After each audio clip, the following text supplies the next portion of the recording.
still in Sapa in Cat village. These are the Hmong people. So it's been preserved a little bit and you know, redone, but you know, like this concrete is obviously new, but I guess they're trying to preserve their way of life. Very, very beautiful.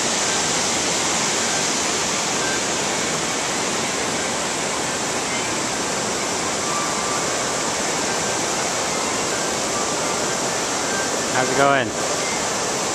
Your videos are of me taking pictures.